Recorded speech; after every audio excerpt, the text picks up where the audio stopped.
Dateline or Real Housewives, if you had to pick one. Oh my God, this is like Sophie's Choice. No, it's Dateline for sure.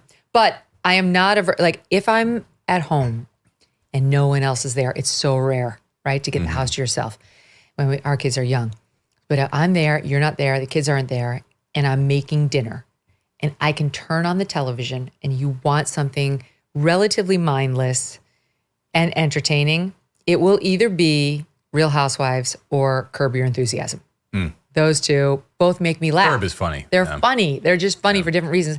And if you watch The Real Housewives, in particular, Miami, that's what I recommend. Used to be Beverly Hills and New York for me, but I've kind of moved on to the Miami girls.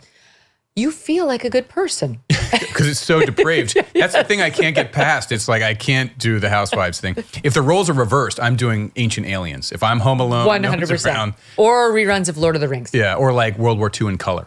Anything. Yeah, all of those are good. And no one else wants to do with me, so I have to be alone. No, I mean, I just turn right around and walk out when I see that stuff. Yeah, the Housewives, I can't do it except for Mob. Was it Mob Wives? Mob Wives. That one I kind of got into. That was too short-lived. I don't know why that was more interesting to me, but that one I could do, but I couldn't do the others. But it's not religious for me, so it's not like, oh, there's a new season out. You know, it's just like a casual indulgence.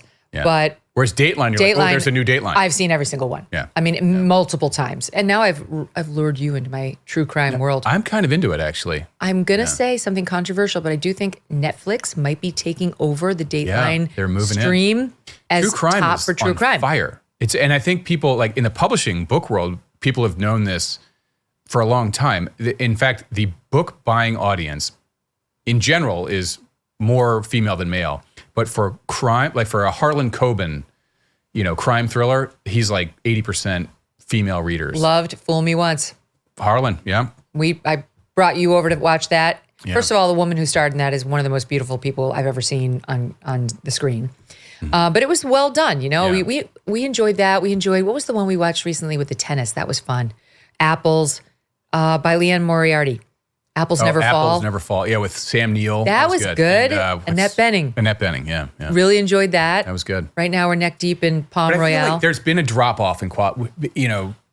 12 years ago when we were doing Breaking Bad and the early seasons of Homeland, The Americans. Oh my God. It was so Season good. 1 finale, best season finale ever. And then they landed the whole show series so well. Yeah. One of the, like Apples Never Fall, they didn't really land that very well. No. The Americans was great. Breaking Bad, Sopranos, of course, was awesome, but even before that. You and I were talking about this. So if you watch a 7-hour series that Netflix presents or whomever, and they don't land it. It's a crime series or it's a mystery and they don't land it. And in the last 30 minutes, you're like, what? Yeah.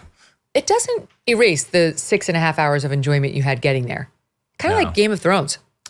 Right. It doesn't actually ruin the whole thing for you. You still have some bitterness, some resentment. Yeah. I've triggered you, I see. Yeah, I know. It did trigger me because you have like a lifetime of a bitter aftertaste. Like I had 6 great hours with that show, but then after, like Apples Never Fall, I did the final episode just got absurd. I don't know what they were. How did that get through the final cut? Could have used a little tweaking. And I love Benioff and Weiss, and they, like you say, it was 6-7 great years, and then just fell to pieces. See, and it made me angry. And now I'm still like years later. I'm like, I don't feel the same. I'm in news, so I'm used to trying to make the best of things.